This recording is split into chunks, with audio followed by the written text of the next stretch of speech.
xamante ne yéménite yi ñu ngi koy utiliser tey yépp ay armes iraniennes la ak tamit armes yi nga xamante ne Hezbollah ñu ngi koy utiliser yépp ak à l'époque maanaam flux logistique bi Syrie la daan jaar. doo leen def les grands écrans ngir yàlla. ku fi nekk Adama si ñaar ma xam naa damaa yaakaar daa absenté moo tax. Irak Adama mu ngi Telegram Irak lay jaar. di xool moo tax mu changé quoi. pardon de maa ngi tuub wér doxal. Irak lay flux logistique. non non Irak maa ngi tuub maa ngi jégg lu baax. Irak la doon jaar dugg Syrie parce que boobu Bachar al-Assad moo fi nekkoon donc il permettait le passage pour yegg ci Hezbollah léegi bu demee ci Hezbollah ñoom ñooy fexe pour armes yi ñëw ci waa Gaza ak yu mel noonu li ñuy tuddee Hamas ak yooyu bon Gaza am na ay forces yu bëri yu fa nekk du Hamas kese Hamas benn kese la ci am na OLP ils sont beaucoup plus pacifiques mais am na Saraya al-Quds ak yu mel noonu donc ils sont beaucoup plus diversifiés. Hamas nag moo ci gën a rëy moo ci gën a am doole te moom moo yore branche politique aussi ndax même Ismaël Haniyeh moom moo nekkoon chef bureau politique Hamas en quelque sorte comme genre président de la République de Gaza parce que bi ñu amee élection yi en 2007 Fatah dañoo pertoon élection yi ci Gaza donc Hamas ñoo gagné woon depuis boobu Mahmoud Abbas ak waa Hamas dañoo amoon quelque distance alors léegi Qassim Soleimani lii moo nekkoon liggéeyam amuloon benn rapport ak ay affaire tashayyo parce que waa Hamas ak waa Palestine yi duñu ay chia ñoom ñëpp ay sunnite lañ ñenn ñi sax ay ixwaanu muslimin lañ waaye c'était pour dooleel leen pour que Israël bañ di continuer néewal doole bi mu néewal doole mbooleem réewu jullit ñi quand même fexe woon na ba armes yi di yegg ci ñoom léegi nag li mu daan def mooy armes yi su yeggee ci ñoom nañu changer tur bi ñu utiliser ko ñoom à leur manière loolu la daan def voilà. Par exemple bu ñu joxee Hezbollah arme Fatah 110 yi wala Fatah 333 yi ñoom dañ koy tuddee Qadir 1 wala Qadir Isnayn noonu lañ daan def bu ñu joxee waa Yemen Khaybar Shakan ñu tuddee ko comment il s'appelle ñu tuddee ko Palestine Isnayn par exemple missile bi moom la waa Yemen di tirer la plupart di ko tuddee missile Fard Sawti wala missile nangam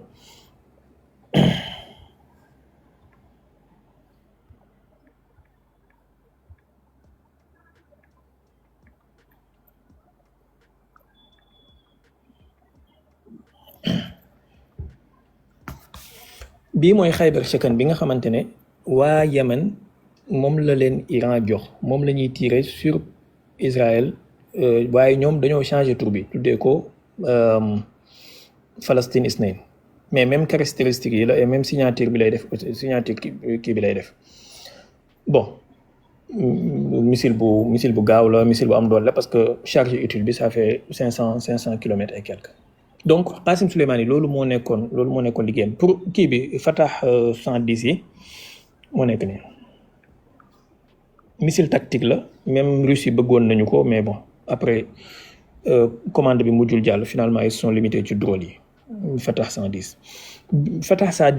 bi moom la ñu tatouir moom moo joxe résultat wu missile Haj Qasim ak missile Khaybar Shakan plus tard bon c'est comme ni ma ko waxee missile tactique la bu am solo range opérationnelle ça fait 300 kilomètres donc boo ko tiré à partir de Liban ci Hezbollah dina mën a laal Tel Aviv dina mën a laal Haïfa et c'est ça qui était l'objectif moo tax nga daan dégg Hassan Nasrallah di la wax ne Beyrouth muqabil Tel Aviv wala Tel Aviv muqabil Beyrouth wa Dahiya muqabil Haïfa voilà donc c'était l'équilibre de la terreur boobu noonu la Iran doon fexe pour ñu rétablir ko en quelque sorte bref man li may wax mooy su ma amoon ndogal man wala su ma mënoon ñaan yàlla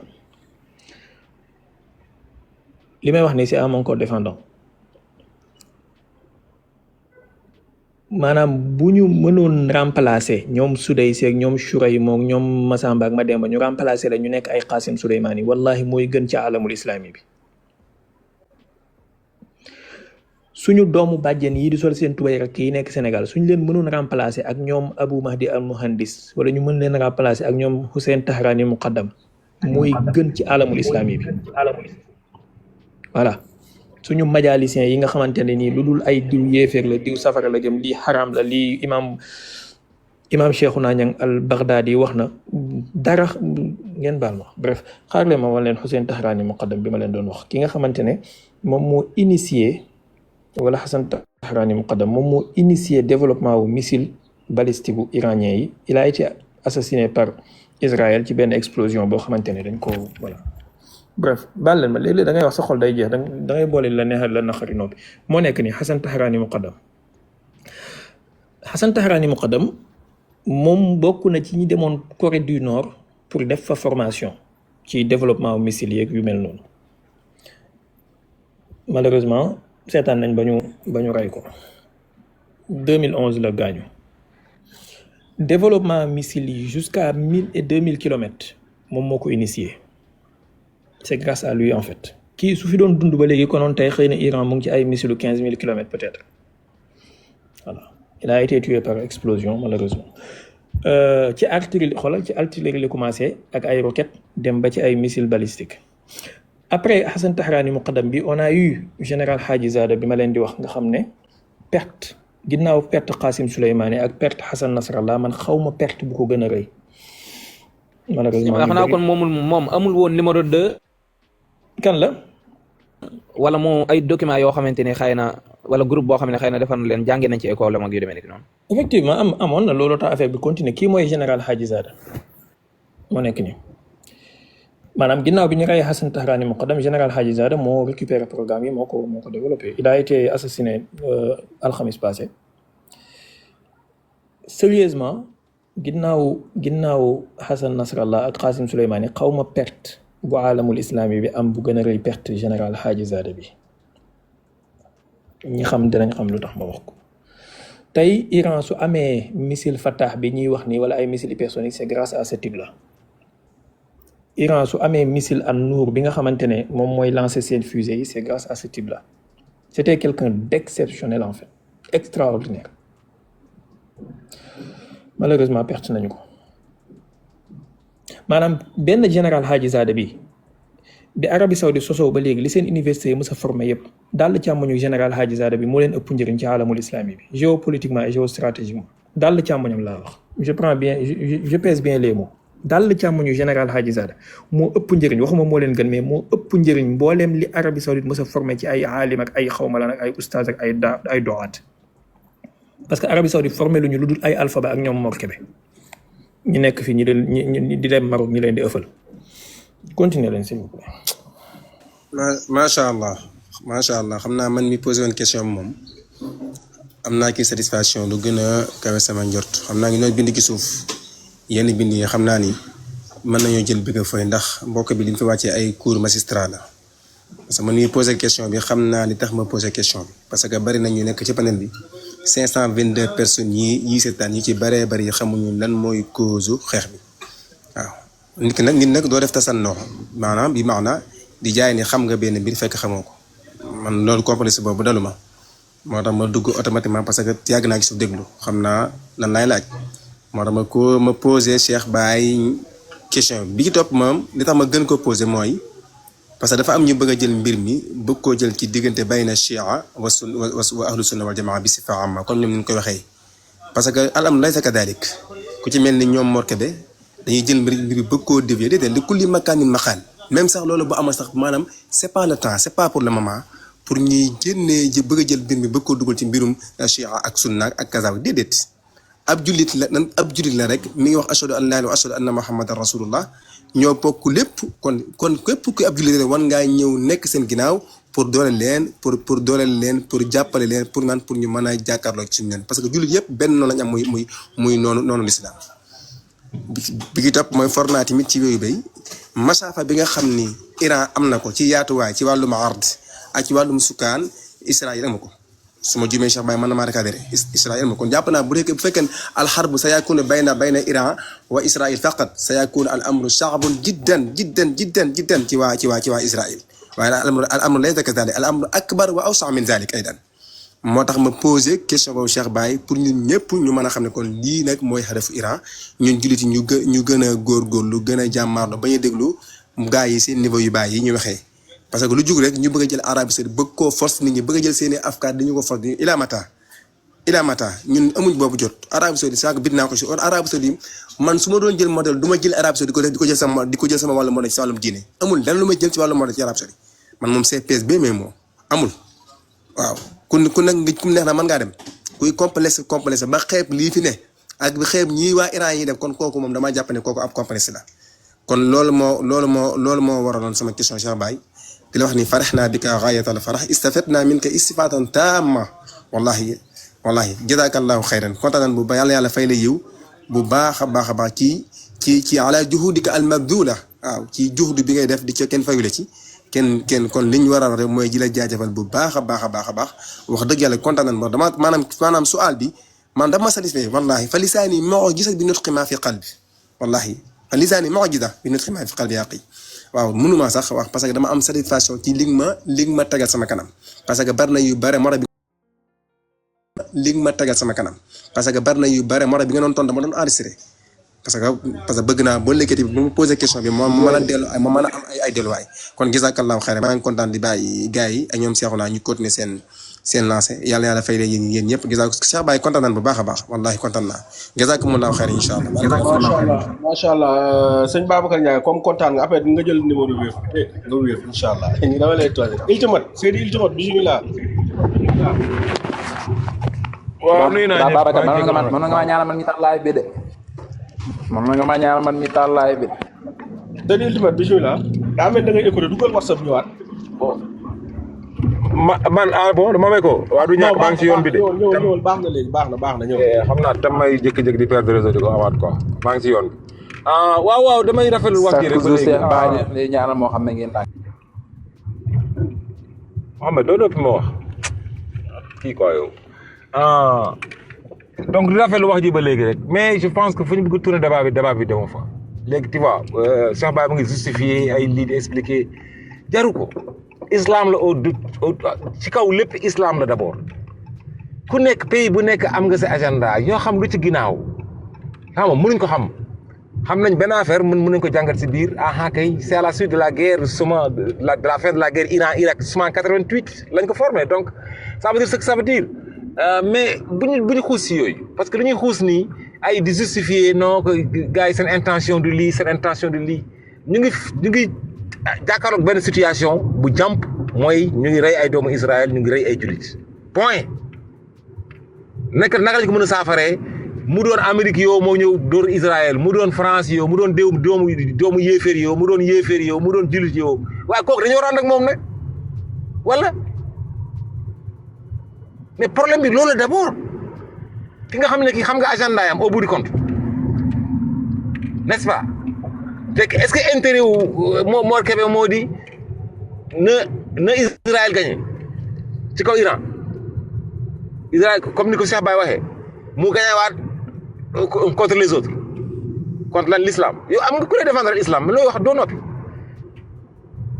man je pense que lii kii dafa exposé boppam yéeféer la bu exposé boppam parce que wax ji dafa rëy parce que wax ji ñun ñoo ko tuutil mais wax ju rëy la kan mooy associé ak yéeféer contre ay jullit Mor Kébé lan la yàlla wax si ñooñu Mor Kébé islam lay xeex fu mu nekk nii islam bu mu nekk moom lay xeex à travers sa position ko il faut mu leer ci nit ñi kii amul sikk sàkka amul xalaat ñaar ay yahud ñooy xeex ak ay jullit ñu gëm yàlla gëm yonent bi gëm téere bi gëm lépp muy ànd ak yahud yi lan la dañuy sikki sakka dañuy tourner autour du pot déedéet yéeféer la islam lay xeex kon foo mu leer naññ boo àndee ku xeex islam kii bi lan la waxoon proverbe c'est vrai que je crois pas kii ñu ñuy kii duñu bokkul si ñun le fameux proverbe le fameux Cheikh Baye doo ma dimbali yonent bi ñu bokkul si ñun xaw ma lan ñu ñuy wor bokkuñ si ñun yaa am fameux proverbe arabe là. sëñ Cheikhouna mais je veux dire Seydi Ultimate bokk sëñ Cheikhouna ñang man tashabaha bi qawmin fa huwa minhum maanaam ku nuru non am na beneen am na bu muy nen bokkul ci biir alxuraan non wa man ci seen biir yatawallahu minkum fa innahu non minhum si inna allaha la ci yahdil sunna bi qawma benn ci sunna phrase bi bu célèbre da nga laysa minna lay wër. da nga phrase bu rafet la rek phrase bu rafet la rek xam nga ñu ni kii bokkul si dafa ñun neex benn phrase bu rafet la mais j'ai oublié mais je veux dire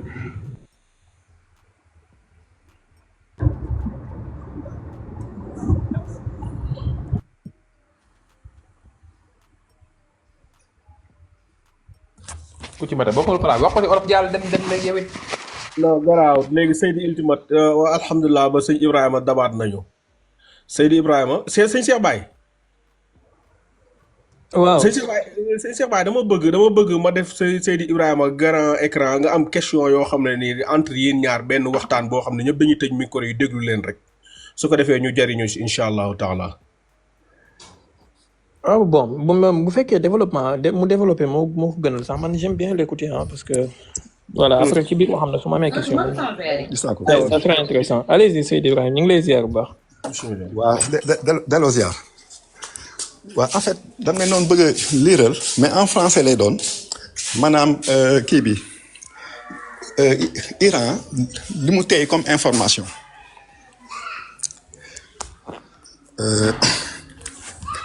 mën naa commencer ah. allez-y ngir yàlla bu kenn ubbi micro am nañ ko déglu s'il vous plaît bu kenn ubbi micro am ku ubbi micro am man dinaa jël responsabilité wàccee la après ñu nga négocier ak Adama nga xool wala ñoom si seen Cheikh na nañ ko déglu sëñ Ibrahima dafa mel ni boo génnee application kii bi nag. bu dee ne yaa ngi kii déggatuñ la de sëñ Ibrahima.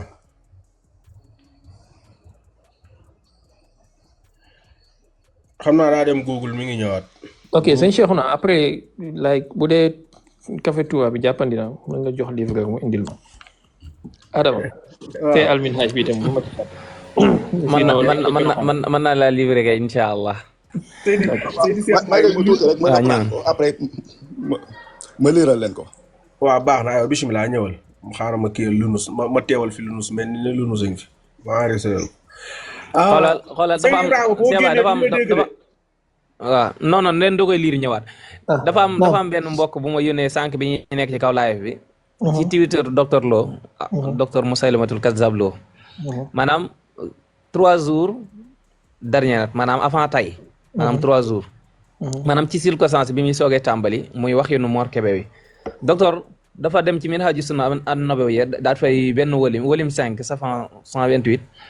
Ibnu Taymiyya toxal fa benn waxu imam Malik wax ji lii la inna allaha yantaqim min az-zalimi bi-zalim summa yantaqim minhuma jami'an 3 jours avant tay laa wax 3 jours avant tay ndax tay la maanaam tiwit bi tay la am 4 jours daal di wax ne yàlla dina fayantu ci ab tooñkat ci ab tooñ maanaam ci moromu tooñkatam maanaam kon la Mor Kébé doon wax pour ngeen comprendre tuuti kii sunum noonu la mais kii itam sunum noonu la loolu laa bëggoon a jàlle pour wax ne ñoom ñëpp a ci yem. pourtant sëñ Cheikh bërki dem bi ngay wax nee naa la Mor Kébé li mu wax nii man déglu naa vidéo Ahmed Lo dama ko mun a gis bu yàgg mu saxal lu mel ni li Mor Kébé wax. waaw lii moom da koo tiwit moom lii la 15 juin bii passé la bërki démb. waaw allo. allo waa sëñ Ibrahima waaw bisimilah waaw ñëw waaw léegi aywa bisimilah commencé. waaw les fichiers de chantage du Mossad piratés l'ordre mondial au bord de l'eau 3 téraoctets volés pédophilie chantage trahison des pirates iraniens ont infiltré les serveurs du Mossad extrayant 3 téra de données exposant ainsi les entraves qui maintiennent le pouvoir mondial. Il ne s'agit pas seulement d'espionnage, c'est le système d'exploitation de l'état profond qui a été éventré. À l'intérieur de la fuite, programme de surveillance sur le sol étranger, des agents du Mossad intégrés au service de renseignement et à la politique américaine, profil psychologique des dirigeants mondiaux, données de chantage à la pédophilie d'élite, nom, lieu, méthode. Il s'agit du réseau d'Epstein multiplié par un effet de levier de niveau militaire. Ambassades, gouvernements, banques, médias, tous infectés. Ces fichiers n'ont pas été archivés par mesure de sécurité. C'étaient des armes pour contrôler les nations. Les responsables obéissaient ou étaient démasqués. La guerre a commencé dans le cyberespace. La brèche a eu lieu quelques jours avant qu'Israël ne déclare la guerre. Une frappe préventive visant à déstabiliser l'État profond à son moment le plus vulnérable. Les agences occidentales n'ont pas paniqué, n'ont pas paniqué face à la révélation d'Israël. Elles craignaient que leurs propres secrets ne soient révélés. Ce n'étaient pas des espions, c'était de l'infiltration. Le Mossad ne s'est pas contenté de recueillir des renseignements. Il a occupé l'Allemagne, il a occupé l'Amérique de l'intérieur. Agents implantés dans les médias, la technologie et la défense. Espionner des politiciens, des juges et des journalistes américains. Construit un levier de chantage pour contrôler chaque branche du pouvoir. Il ne s'agit pas de politique étrangère. Il s'agit d'une subversion à grande échelle. L'effondrement est ici. Cette violation menace de dénoncer des générations de dirigeants compromis. Briser la confiance dans le renseignement à l'échelle mondiale. Déclencher des démissions, des assassinats, des disparitions. Forcer les nations à affronter des décennies de chantage mutuel. Ce n'est pas un scandale. C'est Hiroshima numérique. Le réseau mondial de chantage est en train de s'effondrer. Les dossiers sont réels. Les crimes sont monstrueux. Le système est corrompu. Il n'a jamais été question d'Israël et de l'Iran. Il s'agit d'un ordre mondial, secret régi par la peur, les abus et le silence. Le silence est désormais rompu. Les dossiers sont sortis. La tempête n'arrive plus. Elle est arrivée. Alhamdulillah. Allô? alhamdulilah rabbil alamin. Voilà. waaw sëñ Cheikh Baye bisimilah aywa Cheikh Baye. Donc kii. lii mooy séisme bi. Ils ont tout. léegi xaaral Cheikh Baye daa am question mu indil la question bi nga yóbbaale ko aywa Seydou Cheikh Baye bisimilah. non macha allah léegi dama bëggoon kay mu expliquer ñu pour suñu mbokk yi ci suuf te dégguñu français document bi ak li mu wund ok. waaw xam nga en fait comme nu ma doon waxee c'est-à-dire que le nouvel ordre mondial dafa tracé woon benn plan bi c'était dans 50 ans c'est dans 50 ans 60 ans plan boobu dañu bëggoon a contrôler état yëpp am na ko doon intervenir sànq bu noonu ne xaw ma dafa am ay pays yi nga xamante ni yu kii bi le nouvel ordre mondial cité parce que dafa ne Israël kii ak ñoom Trump mais kooku c'est le nouvel ordre mondial ay Soudan Irak Libye ba si 7 pays la ba si Iran mais kooku en fait ñoom dañu doon bëgg a recoloniser waat tous les États c'est-à-dire que les États arabes comme les États africains kooku c'est le deep state c'est le nouvel ordre mondial te le nouvel ordre mondial boobu ce sont les juifs comme ni ma doon waxee nii les juifs khazars et les juifs et les sanzarates mooy les sionistes donc ñoom nu ñu jëlee état nu ñu jëlee Palestine en otage nu ñu jëlee àddina bi yëpp en otage donc en fait ñoom soo jëlee occidentaux yi ak patriotes yi ñoom dañuy naan en fait c'est l'apocalypse. Apocalypse, ça veut dire la fin des temps, ça c'est la fin des temps, mais c'est la fin d'un monde. C'est la fin du monde des sionistes, des Illuminati, des francs-maçons, des sataniques. Donc c'est le début de notre monde. Le monde des Lumières. Madame Kherou, Nourani et Zulmani. Donc, sionistes, ils sont dans les ténèbres. L'alliance, ce sont les patriotes du monde entier. Même Arabie actuellement, même l'Arabie Saoudite, mais Sibir patriote. Il a rejoint avec MBS, Mohamed Ben Salman. Donc, nous, en fait, nous contre ce qu'on appelle contre les mondialistes. Donc, ces mondialistes-là, nous actuellement, c'est différent de nous donc, c'est une guerre d'information, mais aussi et de désinformation. On a la guerre de 5e génération. Actuellement, nous avons des révélations parce que ça fait partie des apocalypses. Parce que apocalypse aussi veut dire révélation.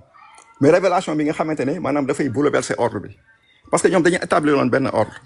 Nous avons non la marcher. Pyramide, nous sommes au sommet de la pyramide. Bon. Alliance bi mi ngi xex ci souf même Trump il a les mêmes données information yu ki am tay yu ki Iran am il a les mêmes informations mais Trump mënu ko génné motax il laisse le soin à l'Israël de divulguer ces informations parce que information yoy bëss bu siiwee moitié gouvernement sera affecté nga jël le Pentagone sénateur yu bare dinañu daanu juge yi élite yi ba si Hollywood parce que Hollywood ça fait partie des temples sataniques ñoom aussi ñooy dérouler le programme donc ñoom en fait ñoom seen programme dépassé na Iran Israël addina bi yëpp nañu bëgg a contrôler waaw c'est-à-dire dañuy nekk di recoloniser waat soo jëlee par exemple Irak Israël bi muy bombardé Iran mais il faut survoler l'espace aérien irakien mais Irak neexu ko mais Irak actuellement amatul armée donc mënul def dara il peut pas refuser parce que amul doole gogo jëlal Libye la Libye a été déstabilisée et pourtant c'était de grands pays donc ñoom actuellement suñ leen bàyyoon seen objectif c'est de recoloniser le monde amna ben agenda bu ñu déroulé woon. waaw baal ma am question boo yóbbaale rek dafa am démb ñu doon laaj maanaam comme wàllu miir bi nga doon expliquer man doon naa leen ko leeralal mais comme xam-xam bi lay ni la ko yàlla dénkee xaw ma ko maanaam miir bi kii tamu jaar Afrique ak affaire yooyu nga ñëwaale foofu noonu pour ñu mun a xamaale incha allah ñi nga xam ne fekkee wuñ ko woon jërëjëf. waaw miir boobu Poutine actuellement il est en train de jouer un très grand rôle. waaw xam nga souvent parce que xam nga Trump moom laa de wax c'est quelqu'un qui il est incompris parce que man bu njëkk 10 ans bon xaw ma xëy na peut-être dinaa juum après avec d'ici quelque temps bon dinañu gën a xam mais man en fait jusqu'à présent man Trump je le prends comme quelqu'un de bien parce que en fait dafa am une position bi nga xamante ne léeg-léeg mitigée parce que aussi moom it les États-Unis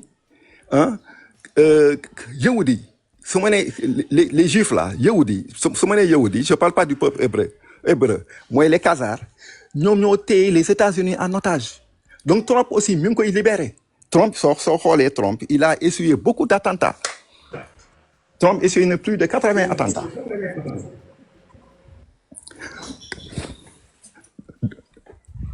donc moom aussi mi ngi mené benn guerre di raxas États-Unis contre ces juifs Khazars gis nga Trump premier mandat bu mu recevoir Poutine daf ko jox benn balle xam nga le suivre ngeen kii soo leen defee recherche di ngeen ko gis parce que Poutine mi ngi ko doon wax nii moom raxas na côtéem léegi nag la balle est dans son camp.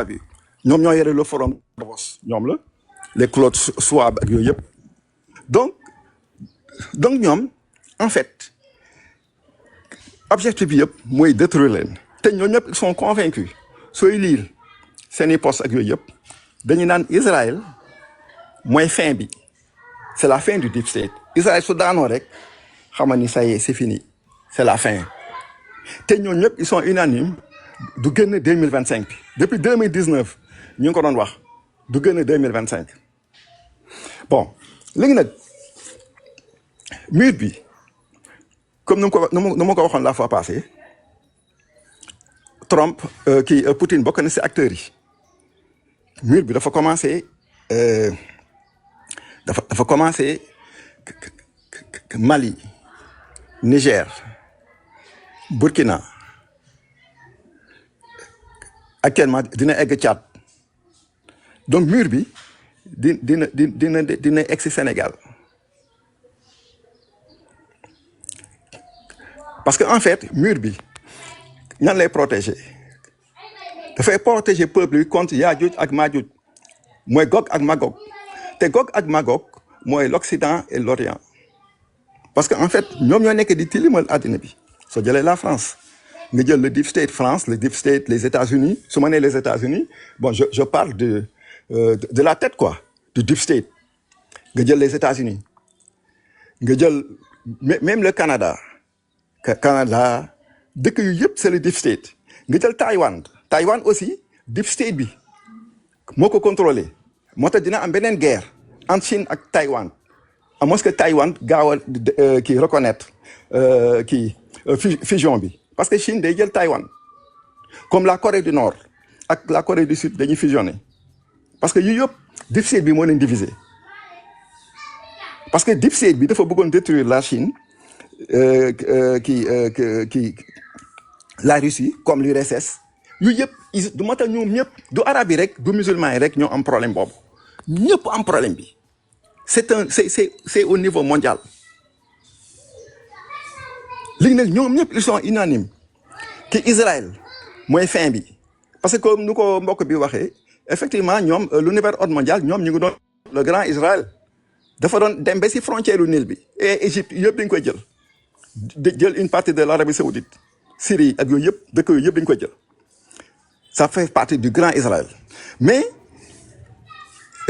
ñoom ils ont leur plan mais yàlla aussi mu ngi plan te le plan divin toujours mooy dominer te ñoom ñëpp actuellement su ñuy wax dañ si jiital yàlla bien vrai que c'est pas des musulmans ñoom ñëpp ils disent que ñoom yàlla moo nekk di dérouler le plan même Trump suy wax toujours suy xuus carrément si deep state bi day ne toujours yàlla moo nekk di dérouler plan bi te yàlla mooy gagner donc li nga Trump dafay jouer aussi lu ñuy wax kii un jeu d'échec échec et mat avec le deep state aux États-Unis moo tax léeg-léeg li muy wax si biti quelquefois c'est différent ak lu muy jëf léeg-léeg day clignoter gauche laal droite moo tax quelquefois man ay postam souvent dama koy jël tuuti avec ay pincettes je fais des recherches quelquefois nag bon damay gis réellement fan la jëm mais moi jusqu'à preuve du contraire je suis sûr que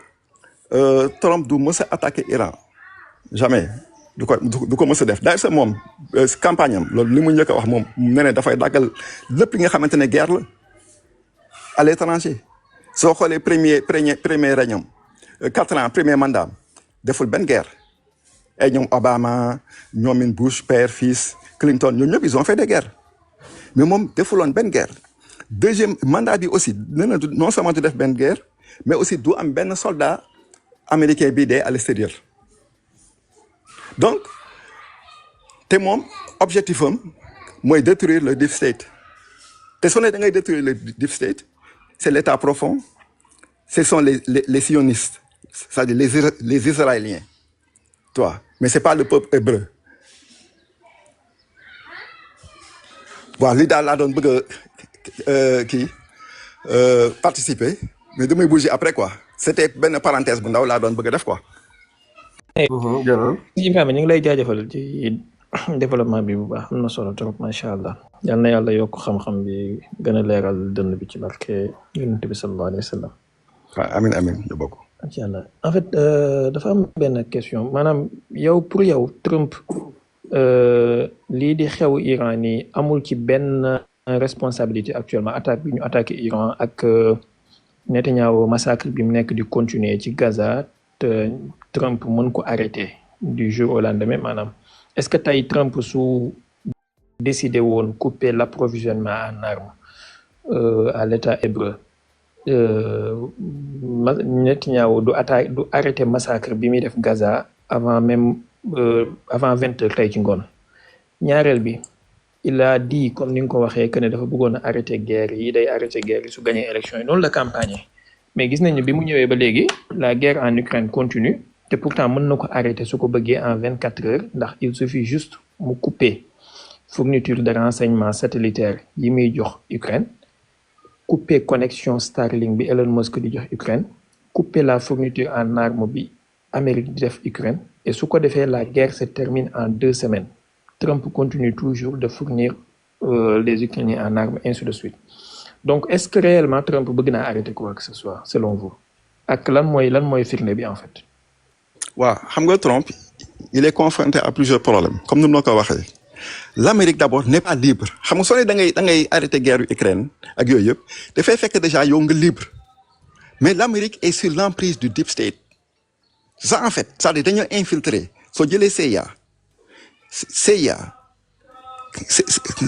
agent CIA c'est des agents doubles c'est des agents du Mossad donc Trump si boppam d'abord il n'est pas libre aux États-Unis donc moom mi ngi chercher pour libérer comme Poutine ni muy jëm a xam nga Poutine guerre Poutine Ukraine d'abord y a plusieurs objectifs du OTAN rek ah du c'est-à-dire que en fait Ukraine dafa am ay biolab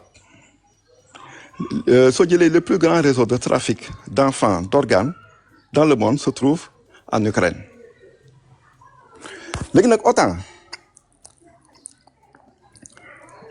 dafa bëggoon installer foofu aussi ay bases Poutine su seetaanoon OTAN dina fa installer ay bases te bés bu fa installer ay bases c'est fini la Russie c'est la vulnérable parce que kooku c'est le projet du nouvel ordre mondial mais Trump il peut pas c'est-à-dire que il a les mains liées parce que moom mi ngi xeex léegi nag moom qu'est-ce qu'il a dit nee na dafay nettoyer le marais mais mu jeex tàkk léegi nag moom daf su commencé nettoyer le marais mu bëgg attaquer Israël te Israël mooy bopp bi donc du mën a nettoyer le marais aux États-Unis donc pendant ce temps Israël di dérouler programme moom mi ngi commencé di dagg boppu kii bi deep state bi comprends nga donc moom mi ngi def un travail extraordinaire c'est-à-dire alliance bi c'est en fait c'est des militaires mais c'est des patriotes yi nga xamante ne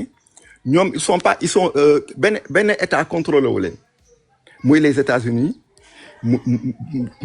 muy l'Europe bokkuñu ci OTAN parce que OTAN c'est le bras armé du deep state du nouvel ordre mondial.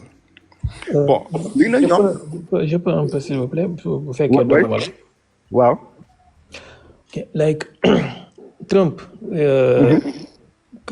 qu'ils aient les mains liées wala et tout mën nañ ci d'accord mais mën nañ ci am un peu de scepticisme par exemple. waaw parce que quoi qu'on puisse dire est-ce que di nga d'accord ak man que ne Trump moom moo am pouvoir de nomination ci directeur u CIA par exemple ki fa nekk tey jii John Ratcliffe Trump moo ko nommé. waaw moo ko nommé waaw. est-ce que di nga d'accord ak man que ne Trump moom moo nommé son secrétaire à la défense Pete Hegseth moo nommé son secrétaire aux affaires étrangères muy Marco Rubio n'est-ce pas. waaw moo ko nommé. Effectivement. Et pourtant, il a des gens aux États-Unis qui appellent, qui sont des pacifistes, qui appellent à la cessation des guerres. Et Trump bàyyi leen fi dem nommer ay nit ñoo xamante ne ce sont des néocons qui sont toujours en faveur des guerres. Donc il le fait en connaissance de cause. te pourtant su leen nommé wul woon Il a été élu d'une manière extraordinaire. Il a gagné le vote populaire, il a gagné le vote des grands électeurs, il a gagné le Sénat, il a dafa raflé lépp. Donc il avait toute la latitude de nommer qui il veut su doon jàmm kese la bëgg. Je vous donne une déclaration bu Trump def démb. Démb wala barki démb bi muy jógee Canada di ñibbi États-Unis pour dugg ci réunion du Conseil de sécurité nationale. waaw Journaliste bi daf ko laaj ne ko sa directrice au renseignement muy Tulsi Gabbard dafa wax ne amul benn preuve buy wane ne Iran est en train de développer des armes nucléaires. Donc pourquoi, qu'est-ce qui justifie cette guerre? Trump li mu wax mooy I don't care about whatever she can say. Maanaam je m'en fiche de ce qu'elle a à dire. L'essentiel c'est que l'Iran est en train de développer des armes nucléaires. Est-ce que Trump su bëggoon jàmm est-ce que noonu lay def? Ñaareel bi mooy Trump il savait que Netanyahu allait attaquer Iran. Il savait que Netanyahu allait attaquer Iran. Il avait 1001 voies et moyens yu mu mën a arrêter loolu, yu mu mën a empêcher loolu. Je vous rappelle que le 19 janvier, la veille de sa prise de fonction, Trump avait imposé un cessez-le-feu à Gaza à Netanyahu par le biais de Steve Witkoff. Ñi signé cessez-le-feu de 2 mois pour lui permettre de faire un discours disant que oui, je suis en train d'arrêter les guerres, déjà on a obtenu un cessez-le-feu. Mais 1 mois après, Netanyahu a brisé ce cessez-le-feu, Trump n'a rien fait pour arrêter cela. Te mën na ko def. Mën na wàññi loxo Netanyahu par A plus B.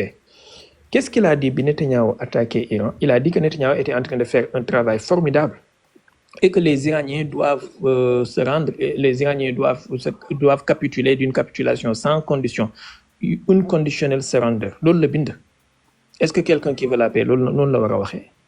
Quelqu'un qui veut la paix comme Trump est-ce que dina war a bind naan xam naa fi guide suprême bi nekk su ma ko bëggee rey mën naa ko rey, c'est une cible facile pour man.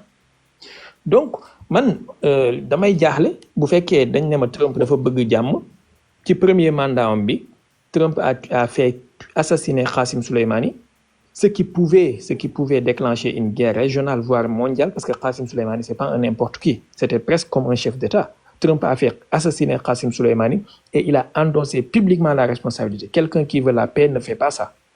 Quelqu'un qui veut combattre le deep state ne fait pas ça. Trump avait nommé Mike Pompeo comme secrétaire à la défense. Mike Pompeo était le directeur de la CIA à l'époque. C'est un néocon pur et dur. Trump actuellement bokk na ci sénateur yi ko gën a jege Lindsey Graham. Lindsey Graham c'est l'un des pires néoconservateurs yu Amérique am. Trump chaque jour mu ngi nekk ak Lindsey Graham. Quelqu'un qui veut la paix dafa war a soril ñi nga xamante ne dañoo bëgg guerre de son entourage, mais daf leen di jegeel boppam.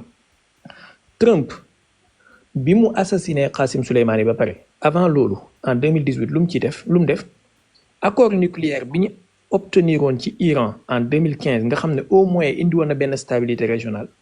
Il s'est retiré des accords nucléaires pour imposer des sanctions à l'Iran. Donc il faisait le sale boulot, maa ngi jégalu ci expression, mais il faisait le boulot, le travail de Netanyahu.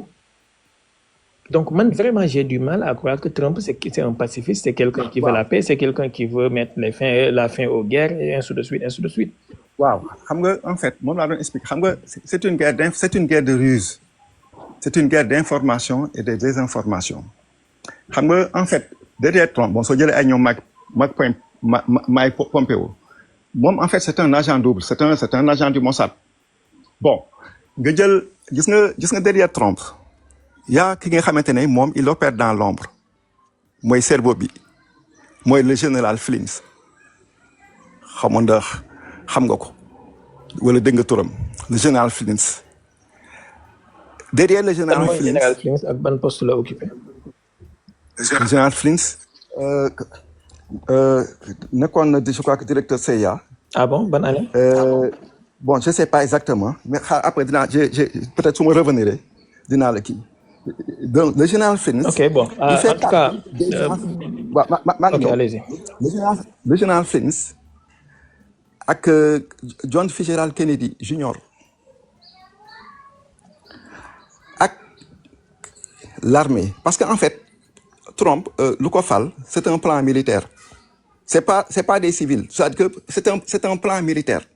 Plan boobu dañ ko togg pendant plus de 40 ans parce que xam nga comme nous l'avons expliqué il faut remonter depuis Kennedy parce que Kennedy il n'est pas mort en fait il vit il est centenaire actuellement peut-être que xëy na soo ma joxee sa contact dinaa la envoyer ou bien soo demee Telegram da ngay bind Ibrahima Goudiaby je crois que di nga ma mën a gis quoi bu ko defee man dinaa la xam ne mu lay introduire si les grands sites d'information bon léegi nag donc ñoom benn jeu de ruse la ñuy def contre le deep state moom laa ne xam nga Trump au sein de son gouvernement xam nga je l'ai dit que révélation yi bés bu amee une partie de son gouvernement dina daanu parce que en fait xam na ni en fait c'est des c'est des pro-israéliens c'est des mondialistes et ils sont pas pour la paix mais jeu de ruse la mu ngi leen di déstabiliser ndànk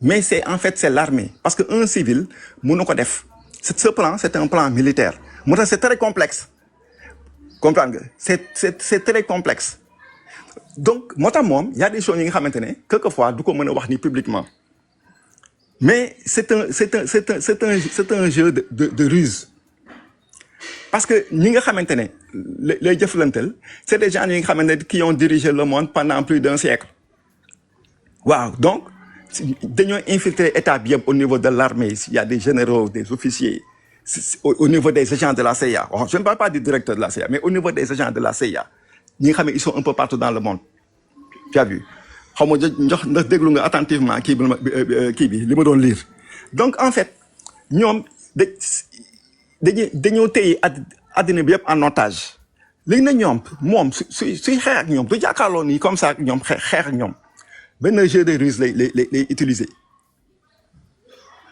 mais si suuf ñu ngi leen di démanteler bon y a des choses yi nga xamante ne peut-être du ma ko mën a wax nii comme ça dans les réseaux du ma ko wax nii mën a wax nii publiquement peut-être après on aura l'occasion benn jour ñu jox ko au téléphone bon là on pourra parler librement sans plan de gars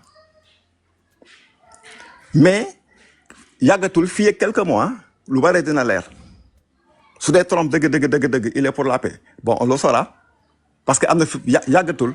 mais je sais que léegi sëñ Ibrahima xaaral ma wax.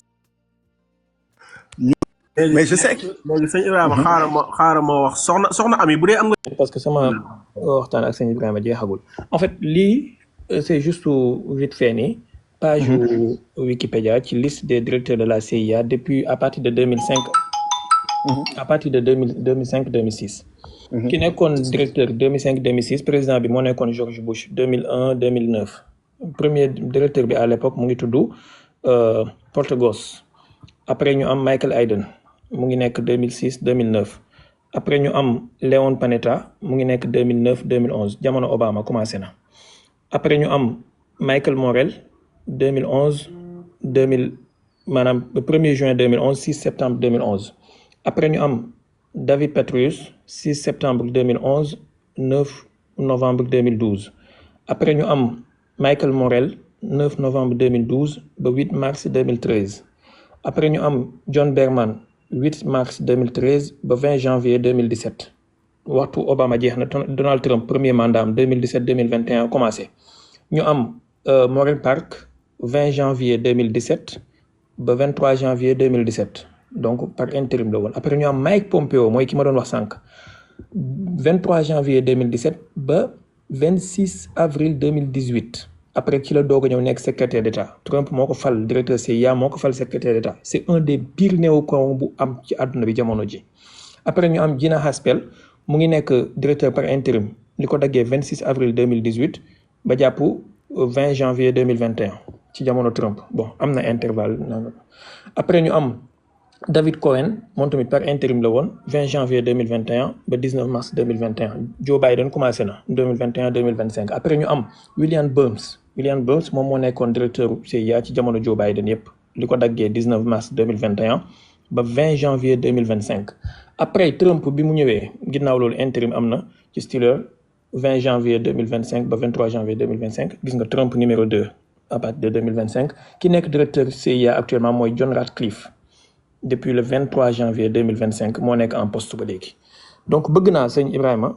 John général Félix boobu mu wax ma ban poste lay occuper s'il vous plaît pour ñu xam voilà ñaareel bi mooy maanaam man comme ni ma wax sànq j'ai du mal buñ ne ma Trump dafa bëgg jàmm te Trump bi mu ñëwee ba léegi li muy def yépp mooy luy créer problème ak luy yokku guerre Ukraine bi ñëpp xam nañ ne Ukraine mënta tenir face à la Russie pendant 2 semaines su ci américains yi duggul Ukraine mënta tenir su américains yi téye seen renseignement parce que renseignement satellitaire ak renseignement militaire américain sur le sol moom mooy may Ukraine muy mën a détecter yenn attaques yi sax balaa Russie di ko def Ukraine amul benn satellite armes yiy dóor biir Russie c'est des armes américaines et des armes occidentales te yenn armes yi sax il faut d'abord cartographique arme bi ak géolocalisation ak ciblage bi ay satellite américain ak ay militaire américain ñoo koy def base militaire de commandement bi nga xamante ne mooy diriger guerre Ukraine bi maanaam moom mooy jox état-major Ukraine ay ordre ak naka la ñu war a defee seen planification stratégique américains yi ñoo ko organiser ci Wiesbaden ci Allemagne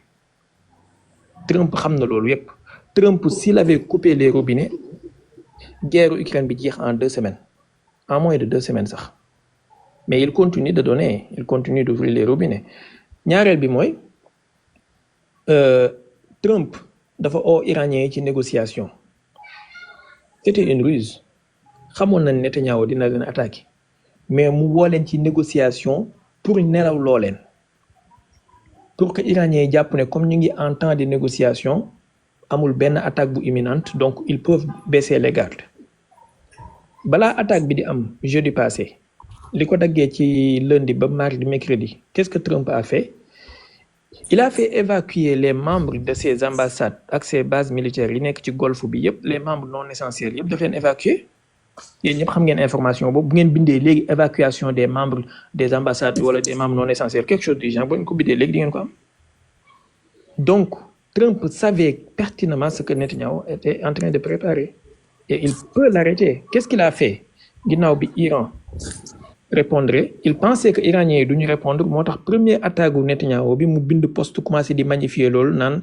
extraordinaire mayoon na iranien yi 60 jours pour ñu négocier waaye nanguwuñ ko 61e jour bi gis ngeen li xew bi iranien yi négocier attaqué mu gis ne attaque bi du yomb ci ñoom 21 avions ravitailleurs le Trump sous autorisation de Trump ñoo décollé États-Unis pour vers le Moyen-Orient pour di ravitailler avions israéliens yi 21 ravitailleurs parce que iraniens yi attaqué nañu centre de usine de raffinage gaz ak pétrole bi nga xamante ne mooy créer kérosène pour avions militaires israéliens yi bi nekk Haïfa israéliens yi ñi ngi commencé war a am problème nu mu tuddati carburant ci seen avion de combat yi Trump a fait décoller 21 avions de ravitailleurs pour mu dem dimbale Israël quelqu'un qui veut la paix noonu lay def Obama malgré que c'est l'un des pires criminels de l'histoire man c'est pas ma tasse de thé mais malgré loolu Obama en 2015 il a su au moyen mu baax mu bon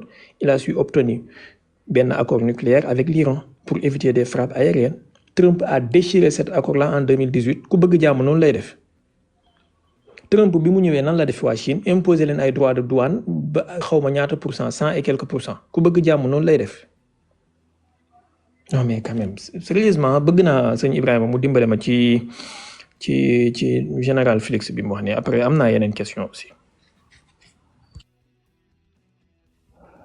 bisimilah sëñ Ibrahima mën nga tijji sa micro dafa tëju de.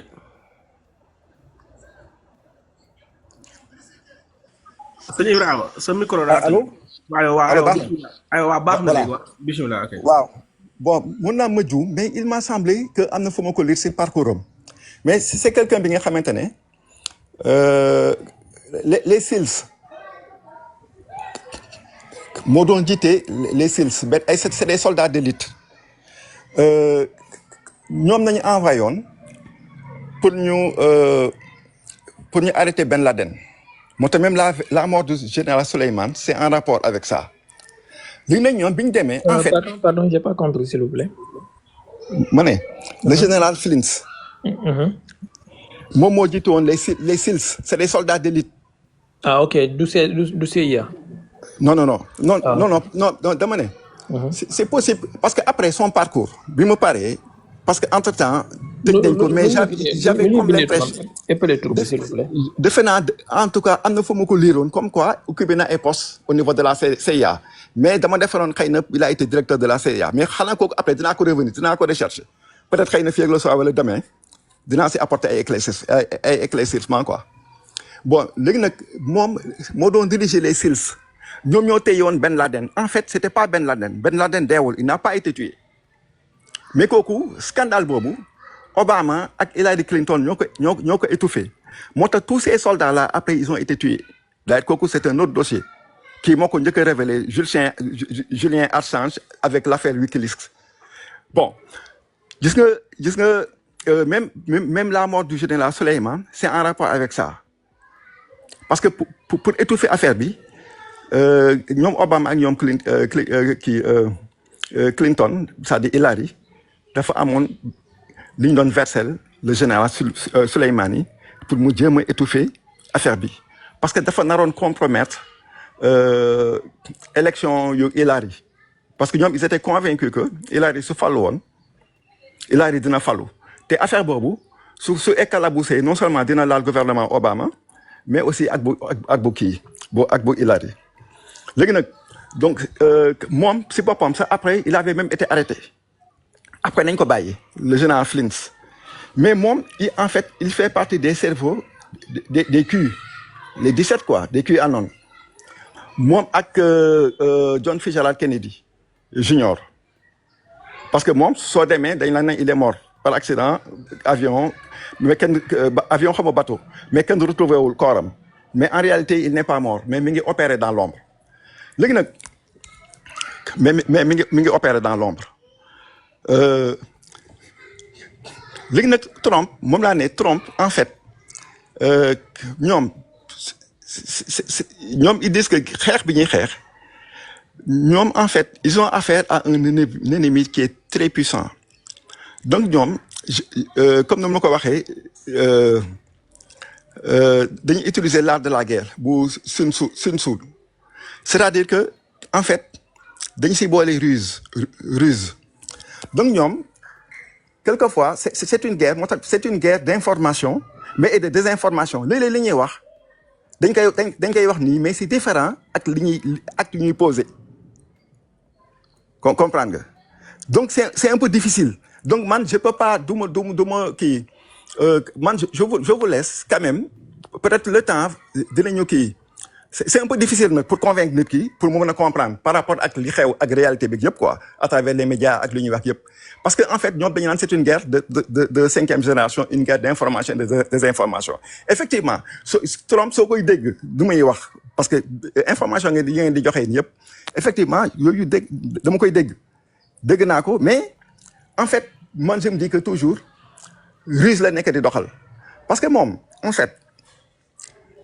effectivement il savait que Israël dina attaquer Iran Trump il le savait effectivement mais moom dafa tendre piège iranien ki Israël xam nga ne Israël dina attaquer Iran dafa ko tendre piège bi yëpp lu mu si jublu mooy Israël daanu mais moom mënu ko attaquer de fond da koy tegal ay éléments ay galgal ay pièges léegi nag Iran parce que en fait l'Iran n'a pas l'arme nucléaire d'après information yi ma jot je sais pas nag ndax c'est vrai mais l'Iran ne possède pas l'arme nucléaire te dafa assigner un traité de non-prolifération des armes nucléaires d'ailleurs dafa accueillir seules les inspections de l'AIEA pour une inspection te ñooñu aussi ils sont formels que Iran amul arme nucléaire pendant ce temps Israël am na arme nucléaire ñan ñoo ko kii c'est la France ñoo ko jox technologie bi am na 500 armes nucléaires te pourtant dafa bañ a signer le traité de non-prolifération des armes nucléaires ñoom ñëpp xam nañ ko mais Trump ak alliance bi dañoo piéger Israël parce que ñoom lu leen intéressé Israël daanu dañ ko piéger léegi nag suñ jëlee Gaza effectivement tuerie gis nga comme ni ma ko waxee Trump mënul attaquer carrément ni de face le deep state parce que Israël li mu def Gaza kooku pratiquement kenn mënu ko cautionner mais Trump mënul attaquer ni carrément l'Israël il peut pas donc il faut mu utiliser ay astuces ay ruses bon man noonu laa ko mën a noonu laa ko comprendre.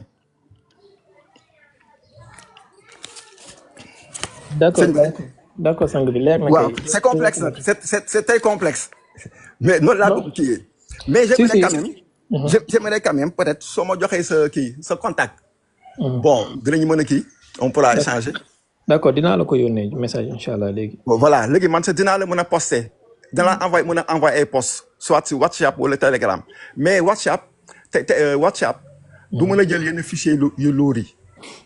d'accord foofu sax dinaa la mën a jox sa l'historique des juifs khazars di nga mën a comprendre lu bare quoi. dinaa mën a jox information yëpp par rapport ak ñoom ñoom des général Flins John Fitzgerald Kennedy les QAnon yu yëpp quoi historique bi yëpp.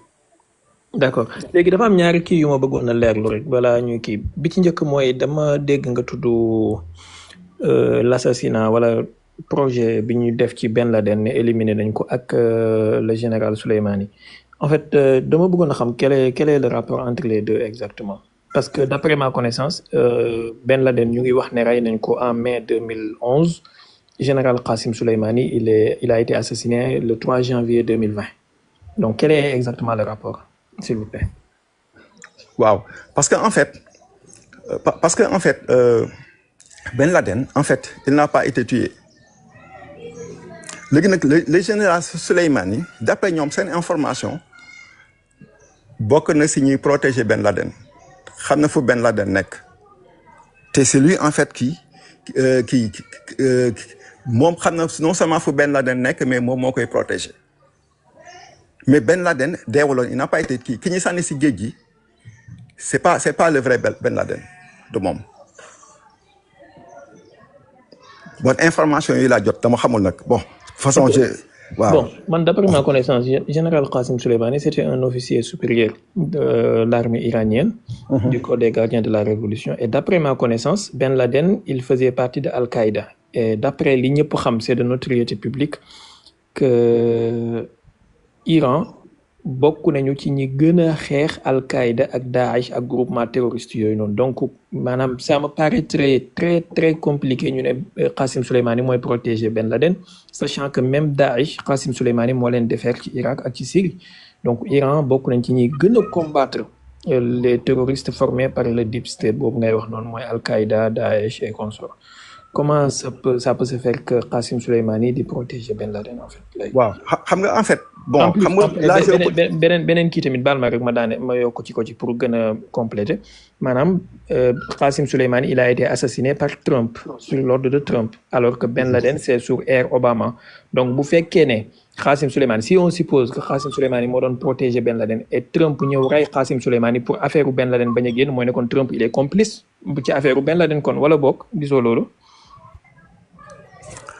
non c'est-à-dire que en fait moom mi ngi protéger Ben Laden ñële ñoo doon envoyé dafa am ay sommes yu ñu ko doon yónni pour corrompre Ben Laden le général Soleimani pour bu ñuy divulguer information bi comme quoi Ben Laden n'a pas été tué ki ñuy rey dëgg ki ñuy sànni si géej gi c'est pas Ben Laden comprendre nga parce que tout le peuple américain mi ngi doon jubilé ñu naan Ben Laden parce que en fait ñu naan Ben Laden dee na rey nañ ko léegi nag le général Soleimani xam na fu Ben Laden nekk te ñoom bi ñu ko doon attentat ils avaient des informations comme quoi Soleimani il était avec Ben Laden mais Ben Laden ba léegi il est vivant. ok bon donc am na question bi nga xam ne dama ko xaw a fàtte de am na question bi nga ma posé sànq. waaw deuxième bi mooy par exemple Trump s'il fait assassiner Qassim Soleimani parce que il sait que Qassim Soleimani il protège Ben Laden donc Trump est complice ci affaire Ben Laden kon. normalement kon Trump dafa waroon a jàppale Qasem Soleimani pour mu divulguer affaire mais pas l'assassiner wala bokk. Non, non, Trump, il voulait avoir, c'est-à-dire que Trump, objectif, c'était pour éliminer Ben Laden. Comprendre nga un assassinat Ben Laden, pour moi, Ben Laden, il était, le général Soleiman, il était avec Ben Laden. Comprendre nga bi mu envoyé ces soldats d'élite là pour ñu rey ko. Pour moi, il pensait qu'il était avec Ben Laden. Au contraire, Obama ak Hillary, ñoom en fait réerewuñu ak Ben Laden. Ki ñu naan rey nañ ko en fait c'était pas Ben Laden. ñoom xamoon nañ ko bu baax. ok moo tax les soldats yooyu élite c'est des soldats d'élite ñoom ñëpp ils sont morts dee nañu. te fan nañu dee je crois que c'est en Iran. Est-ce que c'était pas ambassade Iran si j'ai bonne mémoire. defe naa ambassade Iran ni leen piégé gars yi se demandent ñu secours mais Hillary n'a pas voulu nanguloon joxe information bi pour gars yi dem secourir leen dañuy xeex ba seen armes yëpp jeex. te ces soldats là kii moo leen jiite actuellement sax kenn xamul fu ñu leen suul mais gars yi d'après information yi xam ne defe naa sax même si kii bi li mu doon lire je crois que cité nañ ko si xam nañu actuellement fu ñu nekk seen corps yi fi ñu nekk fu ñu leen suul ces soldats d'élite là te ñooñu en fait le général Flins moo leen jiite. mais am na benn question bi nga posé woon sànq bokkul ak bii. am na benn question dama ko fàtte. kii yóbbu ma grand écran ma wane kii bi s'il te plaît. Voilà en fait lii nii boo bindee facilement ci Google Trump désavoue son Tulsi Gabbard wala son chef de renseignement gis nga Trump furieux contre sa chef. ñëw ok ma ne boo bindee ci Google wala n'importe où Trump désavoue Tulsi Gabbard wala quelque chose du genre dina la indil benn ci lien yi par exemple ici c'est Trump furieux contre sa chef de renseignement lii barki démb la bi muy jugee Canada di dellu États-Unis pour am benn réunion secrète sur l'Iran déglul li ko journaliste bi laaj xaaral ma def grand écran ngeen gis traduction bi ci suuf.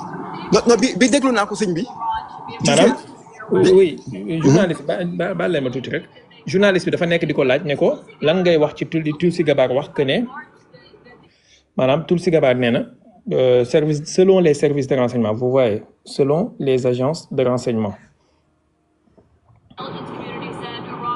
l'Iran n'était pas du tout en train de fabriquer une arme nucléaire selon les services de renseignement américains déglu réponse Trump ne ko je m'en fiche de ce qu'elle dit je pense maanaam les Iraniens étaient très proches d'en avoir une maanaam voilà quelqu'un bu ñuy wax ne dafa bëgg jàmm dafay wut jàmm bëggul guerre bëggul nangam alors pendant ce temps moom il est en train de jouer le jeu des néocons et le jeu des va-t-en-guerre yi nga xamante ne ils font tout pour aller en guerre contre l'Iran même contre l'avis même de ses propres services de renseignement qui lui dit fidèlement que ne l'Iran nekkul di ut bombe nucléaire maanaam Trump actuellement il est en train de faire la même chose que bi Bush defoon contre Irak en 2003 quelle est la différence finalement entre Trump ak Bush.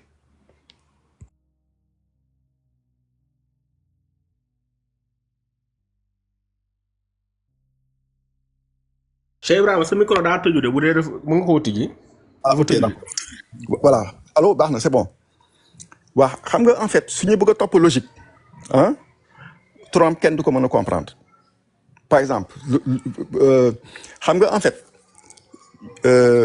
naka laa ko expliquer gis nga ñoom li ñuy def dëgg information yi dëgg yi ñuy joxe ñoom dañ koy dugal ci yeneen canaux yu bokkul ak kii les médias mainstream ak ci biti lu ñuy wax ci biti bokkul c'est-à-dire que en fait ils sont en pleine guerre c'est-à-dire que ñoom ils ont toujours dit même Trump wax na ko ak kii ñu ko wër ñoom ñëpp ba si ñi nga xamante ne bokk na si ñu yore communication en fait c'est des patriotes c'est des gens yi nga xamante ne dañuy opérer dans l'ombre mais ñoom nee nañu guerre bi moo gën a fort première guerre mondiale ak deuxième guerre mondiale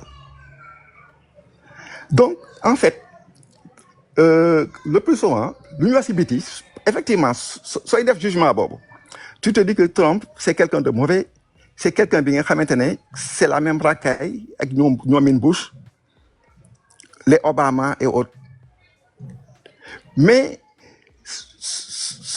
sooy information yi si yeneen canon yu bokkul ak ces médias mainstream ak ay Google yooyu yëpp da ngay comprendre ne en fait c'est quelqu'un bi nga xamante ne il veut la paix te il fait tout pour daaneel le nouvel ordre mondial. Bon, c'est un peu difficile, na quoi. Mais je préfère, allô, Baye. Oui, dañu tëj sa micro nga bañ a am écho. moo tax mais allez-y. waaw je préfère bés moom envoyé sa contact dinaa la envoyé ay documents ay fichiers yi nga xamante ne alliance bi moo si travaillé ak les patriotes du monde entier ñi nga xamante ne ñoom dañoo former benn bloc ñoom aussi dañoo infiltrer le deep state alliance bi te aussi ñi ngi lutter pour contrecarrer le plan de l'alliance te ñoom ñëpp ils sont contre les sionistes parce que même Trump soo xoolee Trump santul Trump c'est le fils du général Patton moo ko jur c'est comme soo jëlee les Kennedy santuñu Kennedy c'est les colonies ñoom même soo remonté daf lay yóbbu en Libye parce que ñoom Libye nañu juddu soo jëlee kii encore qui doon lutter pour la libération de la Libye ba ñu pendre ko. Kadhafi. non avant Libye di jël indépendance am. naar boobu ñu koy woy le lion du désert. kii Abdou Qadir Al-Jazairi. moom la Abdou Qadir moom la. Amir Abdou Qadir. xam nga ñëw Omar xaw ma naka. ok. bon je sais pas xaw ma Omar xaw ma naka. te dañ ko mujjee pendre day sa amoon na benn film sax bi ñu doon wane kii. am na filmam sax. Muxtaar Omar ibnu Muxtaar lay wax kii Muxtaar lay wax. voilà moom nag. moom nag moo meññi ñoom moom nag moo meññi ñoomin Kennedy. moom mooy seen papa en fait. voilà mooy seen papa soo remonté moom moo leen meññ. ok mais kii baal ma tuuti c'est intéressant sànq dama dégg nga wax benn wax bu am solo ça a attiré mon attention nga ne yaayu Obama ak yaayu Angela Merkel Hitler mooy seen papa. mais Hitler mooy seen papa. ah oui Hitler kon amoon na doom man ma yaakaaroon dañu waxoon dafa amoon impuissance sexuelle ba am na ñuy wax sax c'était un kii. ba mun woon am doom genre. non Hitler dañ ko infiltré moo tax ma ne la yëpp danaa ko mën a envoyé Hitler dañ ko infiltré en Argentine ba si les nazis là gis nga SS yi officiers yëpp yi nga xamante ne pratiquement ils ont joué un rôle clé si deuxième guerre mondiale bi ak di scientifique allemand yëpp mais dañ leen yóbbu États-Unis d'ailleurs ñoom ñëpp bokk nañu si kii ces sionistes là ces khazars là après ils ont occupé des postes de responsabilité Hitler moo jur yaay Obama moo jur aussi Angela Merkel d'ailleurs sax dinaa la mën a envoyer sa ay photos yi nga xam Hitler moo jur Angela Merkel wala yaay Angela ci boppam. moo jur Angela Merkel ak yaay kii ak yaay Obama. ok yaay Obama nu mu tudd. bon yaay Obama man j'ai oublié sur le neex attends mais il faut que ma génne encore ci micro bi pour mën la kii. pour mën la génne kii yëpp en fait c'est-à-dire que gis nga apocalypse bi c'est très vaste c'est-à-dire que am na yu bari nga xamante ne moom la ñu wax c'est-à-dire que ñoom seen bopp ils te disent que on est en plein dans ce qu'on appelle l'apocalypse maanaam après tu te rends compte que on nous a menti sur tout sur l'histoire réelle du monde. wallahi sur la géographie. mais on nous a menti sur tout. une question de précision maanaam yow léegi kon est-ce que Obama papaam est-ce que li ñuy wax ne c'est un africain est-ce que kon dëgg la est-ce que papaam jógeewul woon kon Arabie Saoudite wala quelque part wala ci famille Kennedy bi bokkul ci genre. qu'est-ce que bon papaam y a deux versions am na ñu naan yaayam dafa amee si benn asiatique si benn asiatique am ñu naan dafa amee si Kenya si kii papaam Kenya la léegi nag mais je sais que asiatique bi moo ko mujjee yar après quoi. léegi nag dama xamul nag bon partie boobu je me suis pas très appesanti si côté boobu mais mun naa la génneel yooyu yëpp quoi yooyu yëpp mun naa la ko envoyer. tous ces documents là sur Obama lépp loo bëgg a xam sur Obama sur Hitler si kii John Fitzgerald Kennedy. yëpp quoi continuer ci même Dallas famille Kennedy bi. waaw donc moom en fait moo meññi les Kennedy parce que ñoom d'après seen histoire il paraît que en fait ñoom dañoo nëbb seen ils font partie muy ñoom Kennedy muy ñoom Trump d'après ñu ñuy wax ne nañu ils font partie du sang de Jésus parce que ñoom d'après ñoom alliance bi Jésus yonent Yàlla Isa amoon na soxna mani Madeleine mais amoon na doom boobu nag moo meññi soo jëlee ñoom les Kennedy nga jël les Trump le général Patton nga jël Abraham Lincoln ñoom ñëpp si lignée boobu nañu bokk d'après ñoom les kii anoona alliance bi soo remonté lignée boobu moo wàcc si Omar boobu Omar Ibn Maktar boobu. Omar Mokhtar waaw. Omar Maktar léegi nag amoon na benn doom boobu nag moo jur Kennedy et son frère je crois que c'est Robert Kennedy. léegi nag à l'époque seen père adoptif bi Kennedy moomu il était defe naa consul la woon en Libye moom moo leen adopté parce que les Kennedy en fait ils font partie des 13 familles sataniques ñi diriger le monde waaw 13 familles yooyu aussi peut-être mun naa la ko envoyer léegi nag mais ñoom en fait Kennedy ñoom dañuy defaroon dinañ leen mën a contrôler dugal leen dans ces rites là ces rites maçonniques ak yooyu c'est après nag dañ doon xam ne ni kii mënuñ ko contrôler moom Kennedy. comprendre nga moo tax moom c'est quelqu'un qui a joué un rôle clé sur l'effondrement du deep state du nouvel ordre mondial. ok léegi juste 2 questions premièrement lan nga am ci information ci famille royale britannique bi ñuy wax naan ay descendants wu yonent bi prophète sallallahu alayhi wa sallam bi lañ wala dañoo am ay sang musulman ak ñaareel question bi nga boolante ko mooy Macron bi ñuy wax naan Rothschild mooy bàyyam maanaam ci famille Rothschild da bokk et que Brigitte góor la like yu mel noonu ndax ñoom dañoo am relation ak Kennedy ci famille wala Trump wala yu mel noonu. waaw soo jëlee la famille royale d'Angleterre ñooñu aussi dinaa leen ñoom ils font partie c'est une famille c'est des sataniques waaw depuis la reine Elisabeth le prince Charles ñoom en fait ils n'ont rien à voir ak famille yonent Yàlla kii ak Seydina Mohamed sallallahu alayhi wa sallam seen lignée c'est-à-dire que en fait ñoom ils font partie du deep state c'est la famille c'est des sataniques d'ailleurs ça fait partie des temples yi daanu comprendre nga la famille royale d'Angleterre d'ailleurs l'autre là Diana. Princesse Diana, ok. Princesse Diana, elle n'en savait trop. xamoon na lu bare si ñoom. ba si seen rites yi sacrifice humain yi dinañ def ñun ñëpp man dinaa la ko envoyer bi yëpp aussi peut-être dinaa la ko mën a envoyer. Yeah, for sure. D'ailleurs moo tax ñu jéem ko rey mais en fait elle n'est pas morte. Elle n'est pas morte, elle fait partie de l'alliance. Kon accident bi ñu wax ne dee na ci noonu du dëgg. dañoo stimuler sa mort. Ah oui. waaw dañ ko stimuler elle n'est pas morte. Elle n'est pas morte am na li nga xam ne peut-être su ma ko waxee doon ko mu comprendre. Elle n'est pas morte elle est très proche de Trump. mais même Trump am na benn doomam kii muy ku ndaw kii tur bi lay fàtte. Baron Trump. Baron waay booy ku njool kii ah. waaw léegi xoolal Baron Trump bu baax nga xool Diana photom. ok kon moo ko jur. waaw nga xool ses photos de jeunesse xool ko baax. D'accord, excellent. Bon, qu'est-ce que je veux dire waaw mais effectivement soo jëlee Macron il fait partie des allô. Allô oui, continue. Macron il fait partie des Rothschild. Ok.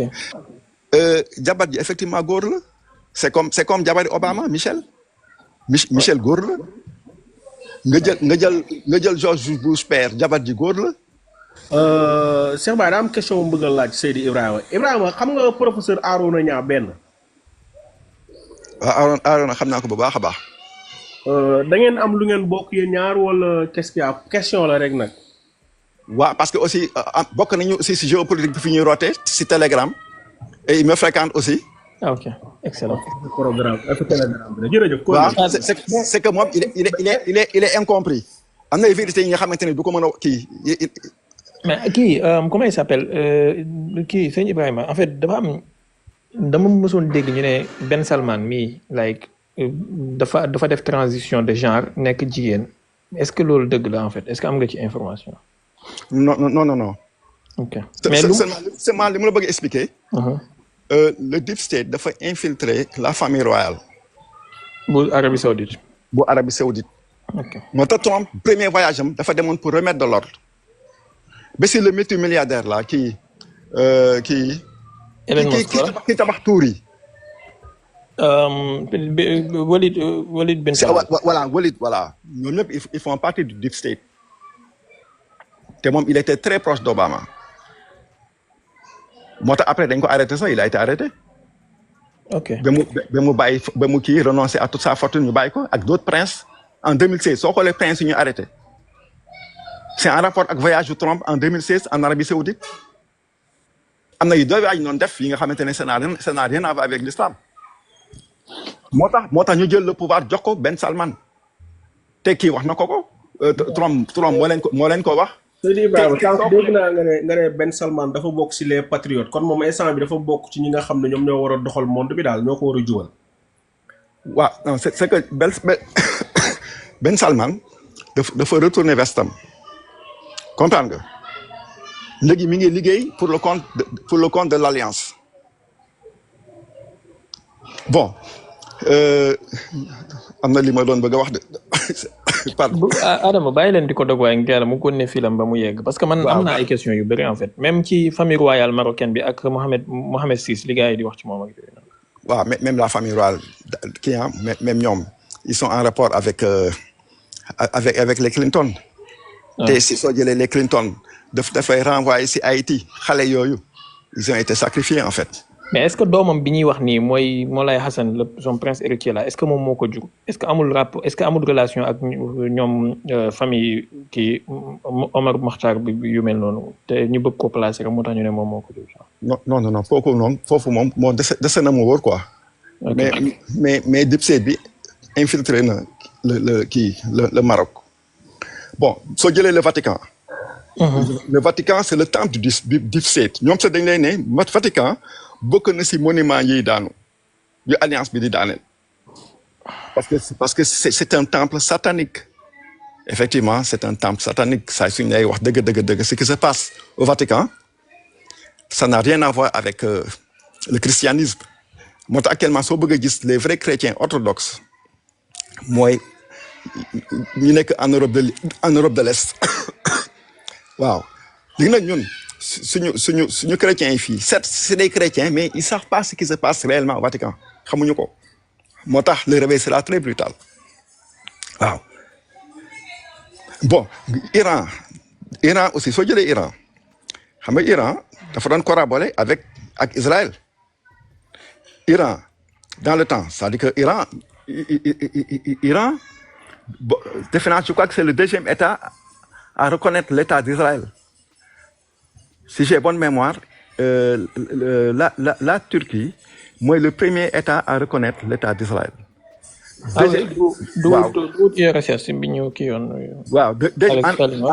c'est les pays arabes, quoi. Ah, ok.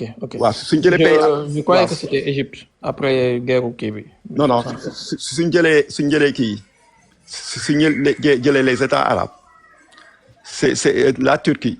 Moi, que je peux reconnaître. Après Iran te Iran sax dafa doon jaay carburant xaw ma pétrole xaw ma gaz Israël te aussi dañ doon échanger ay renseignements parce que temps yooyu Iran dafa nekkoon guerre ak Irak donc quelquefois ay problèmes d'intérêt wala des problèmes géopolitiques quelquefois ils sont obligés di signer ay accords yi nga xamante ne en temps normal duñ ko def. waaw donc yooyu aussi ça se comprend. Yeah. Wow. Mais par exemple, Senghor, premier président au Sénégal. Wow. Qu'est-ce que vous avez sur lui par rapport à ce qu'on a logique, à la chirurgie plastique, ainsi de suite. Est-ce que vous avez des infos sur ça pour le Sénégal? Oh, non, j'ai pas, non, côté Bobo, j'ai pas des qui. à moi qui. Mais je sais que tous ces États africains, ils se barrent, hein. Parce qu'une bonne partie des États africains, ils faisaient partie de la loge. Te loge bi, que le président, bien que dans la loge bi, intérêt loge bi, moi il prime ça intérêt. Ouais, c'est clair. Mais comment il s'appelle? IBK bu Mali. T'as dit qu'il dafa des coup d'état pour ñom Assimi Goïta ñëw au pouvoir. Like ça, moi, je savais pas. Okay. Non, IBK, bon, il a été empoisonné. Bon, je sais pas. Mais kooku dese na mu wóor quoi. Déby nag Idriss Déby ak li ñu wax ne doomam ji moo ko rey. Mooy Mahamad Déby mi nekk fii genre. Bon, Idriss Déby, en fait, bon, c'est la France qui était derrière. Les gens qui ban levier nañu utiliser ndax son fils wala kii wala ses proches mais France moo nekkoon derrière parce que dafa demoon ba finalement France mënatu koon contrôler. Waaw. Ils ont préféré donc l'éliminer. Mais France actuellement en plus bu mu am ci état africain yi jeex na c'est fini. Léegi nag situation bi en fait li xew ni au niveau mondial, en fait, c'est l'Afrique qui va s'affranchir, les États africains. Nous sommes libérés. Wow. Parce que mondialistes ici, non seulement les États africains en otage, mais ils déroulent un plan, c'est de peupler la population mondiale.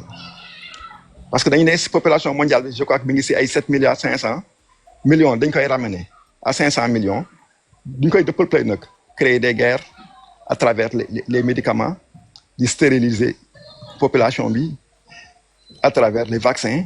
Même vaccins, parce que Covid, en fait, grippe la woon, mais te grippe boobu lu koy faj dëgg gars yi dañ ko retirer dans les rayons pharmaceutiques ba si ay chloroquine ak yooyu yëpp parce que soo jëlee à l'époque la plus grande industrie bi produire la chloroquine Inde la nekkoon mais dañ ko bombardé dañ ko explosé waaye dañ dafa explosé oui léegi nag Covid bi dëgg du problème lan moo nekkoon problème mais soo jëlee le président malgache à l'époque il s'est retiré de l'Organisation mondiale de la santé parce que moom déjà ak Artemisia bi mooy waa ji xooj acacia bi noonu di ko naan dafa defar garabu Covid wala du moom non Artemisia bi la doon utiliser Artemisia bi doon def ay résultats que 99% Organisation mondiale de la santé nekkoon na ko teg fële ñu jox ko xaalis bu bëri mais ne utiliser ñoom seeni médicaments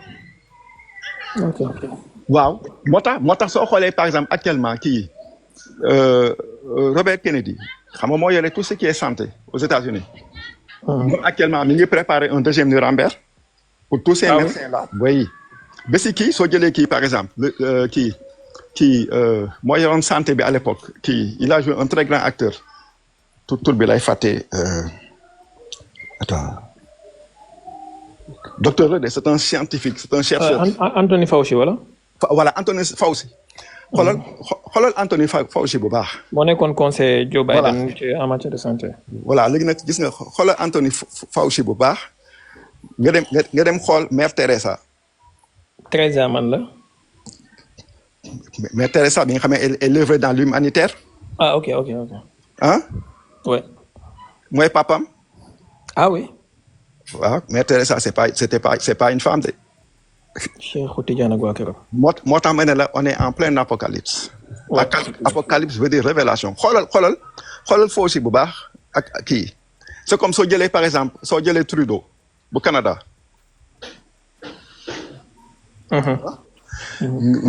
nga jël les photos de kii Fidel Castro étant jeune c'est la même chose papam la. Ouais. En plus gars yi comme ils sont des dépravés sexuels ci seen biir ils font tout quoi like.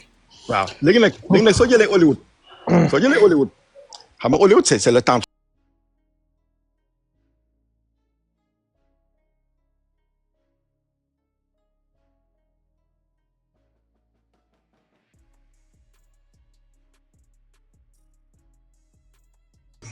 en fait alliance bi la. soo xoolee kër yi ñoo doon lakk mais garab yi ak yooyu yëpp lakk benn lakku si parce que ils étaient en train de détruire en fait soo jëlee aussi inondation yu amoon un peu partout temps yooyu c'était la guerre des tunnels parce que si tunnels yi foofu dañ fa doon yar foofu dañ doon def ay enlèvement di fa yar ay xale di def di fa implanter ay kii di utiliser kii di cloner des humains ak ay animaux di def ay trafic d'organes seen programme de transhumanisme boobu ñuy wax ci installé ay puces ci kii nit ñeeg yooyu noonu. non boobu. waaw bokkul. non boobu puce yi c'est la marque de la bête hein. Ouais. La bête de l'événement boobu noonu Macron. La bête de l'événement parce que soo xoolee le 666. xam nga c'est la marque de la bête. mais est-ce que xam nga ne par exemple le 666. boo calculer Mouhamed Seydou wala de Adama Ajmaïn maanaam Mouhamed mooy sang doomi Adama yi boo calculer 666 lay jàpp. waaw mais foofu 666 am na noolaani am na zulmaani. ok bon léegi soo jëlee 666 bi. ah. 66 bi. ah. ñetti waaw yooyu mooy www mooy tëjee internet te internet bi nañ jël moom nañ jël contrôler le monde parce que l'écran bi dëgg loolu la mun naa doon wax fii soo jëlee sa tablette ordinateur mooy bëtu tajal comprendre nga day wax ak yëpp léegi nag sa écran bëtu tajal comprendre nga day wax ak yëpp la réalité li nga ñoom dañ lay formater en fait. yeah for sure. ak information yi ñu lay jox. moo tax pour nga avoir la bonne information il faut aller au-delà de l'écran. nga jël aussi di ñaan mbokk yi ñu tapoter live bi ngir yàlla parce que dafa mel ni mu ngi tëb Seydou Ibrahima continuer. nga jël téléphone bi. lu mu tudd cellulaire. dans cellulaire y a cellule mooy lan mooy prison. parce que dañuy dugal nit ñi dans la matrice. diñ jox nag ay information yi nga xamante ne c'est bidon. waaw. léegi par exemple il moo aaxiru zaman. yaa léegi par exemple Poutine bi nga xamante ne moom depuis 2013 la tàqali ko ak jabaram am dafa am ay coro yoo xam ne ñoom ay doom et tout ba son aide la en matière d'investissement son directeur d'investissement du fonds d'investissement directeur Craig Dimitriev dañuy wax ne like jabaram bi doomu Poutine la et Poutine dafay ceeb qu'est-ce que vous avez comme info sur ça? bon man daal li ma jot pour le moment si Poutine. c'est quelqu'un de bien côté boobu il est clean. te je sais que c'est quelqu'un de bon man peut-être am na ñu naan sa jabar ji dem na aji màkk ak doomam. bon am na ñu naan est-ce que tuubul en cachette. moom Poutine ah. waaw mais soo jëlee alliance bi ñoom ñëpp ils sont convaincus que on va vers une religion universelle comme le nouvel ordre mondial parce que le nouvel ordre mondial ñoom ne nañu ils vont vers une religion universelle mooy la religion LBGTQ. bon léegi de l'autre côté alliance bi.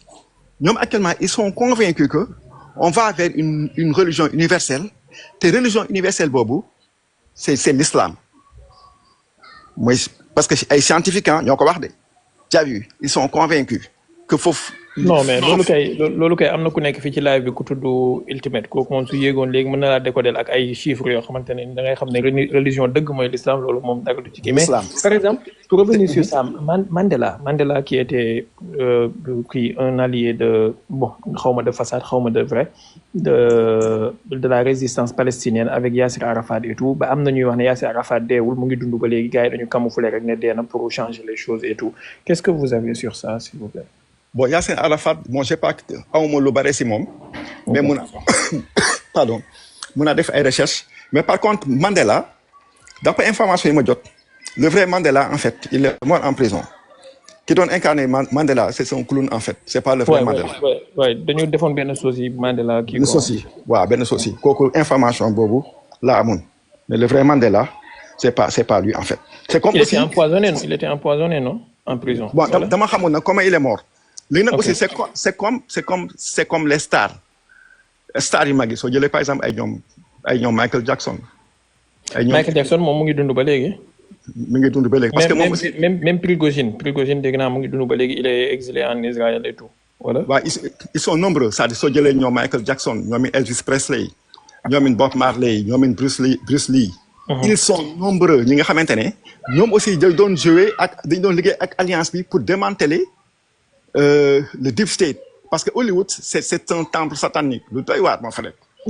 waaw mais Bob Marley ak Tupac tamit est-ce que du même sort bi la ñu kii parce que ils étaient seen woy yi dañu doon kii ak yooyu. bon Tupac parce que Tupac laa xamul ndax laal na tuuti satanisme parce que Hollywood soo dëgërulee tuuti rek da ngay signer le pacte avec le diable pour nga mën a siiw tey sooy signer le pacte avec le diable da ngay laal tuuti homosexualité ak yooyu yëpp quoi bon Tupac nag laa xamul Tupac moom dese na ma wóor. moom am na ñu doon wax ne dafa tuuboon sax looloo tax gars yi ne dañ ko assassiné xaw ma. waaw bon mais moom je ne sais pas exactement lu bari si moom mais man comme que man ñële parce que samay génération bon ñoom Bob Marley ak yooyu Bob Marley ñoom Elvis Presley Bruce Lee Jimi Hendrix ñoom ñëpp c'est des gens yi nga xamante ne ils sont dans dañoo simuler seen mort pour ñu mën a opérer dans l'ombre waaw. mais ils sont n'est-ce pas même loolu moom moo poussé woon affaire Dominique Strauss-Kahn bi sax ñu formaté woon ko c'était pour créer benn genre bluff mondial quoi. waaw si pour mën a kii yooyu. waaw il fallait l'écarter quoi. te moom il a prêté le flanc quoi. c'est clair c'est clair. waaw si.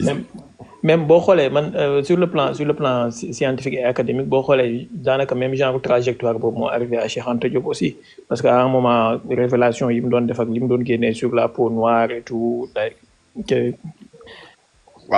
waaw effectivement et puis même soo jëlee Israël les premiers habitants d'Israël c'était des noirs.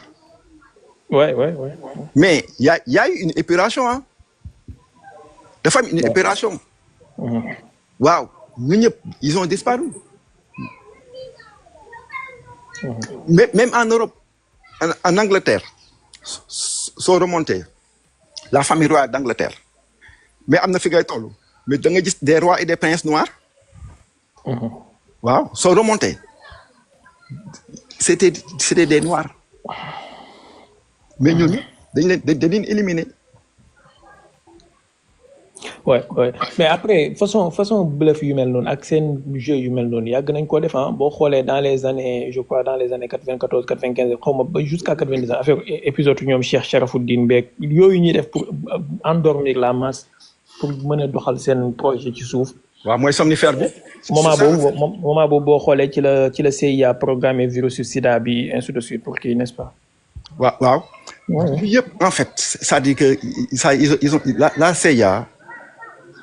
ça su ma nee CIA je dis Israël je dis le Mossad ils ont fait beaucoup de mal moo tax en fait bombe bi Iran téye nii mais dina doy waar de c'est-à-dire que fépp a yëngatu. moo tax des gens yi nga xamante ne ñii dañ leen di yaakaar ni ils sont clean mais ils vont se rendre compte que c'est des monstres duñu ay nit en fait waaw. Ça va bouleverser le monde complètement. Non, ça va tout changer. C'est un projet troisième temple avec Sheldon Adelson et tout. Non, c'est fini. Moi, actuellement, c'est qui, madame, les gens qui disent Israël, ça dit que c'est la fin. Donc, la pyramide, c'est une pyramide, moi, je suis comme un château de cartes. C'est l'effondrement du deep state, du nouvel ordre mondial. Même le dollar, hein. Tu as vu. Mais pourquoi, par exemple, dollar, Trump, Trump, il a commencé à s'attaquer à la réserve fédérale. La réserve fédérale.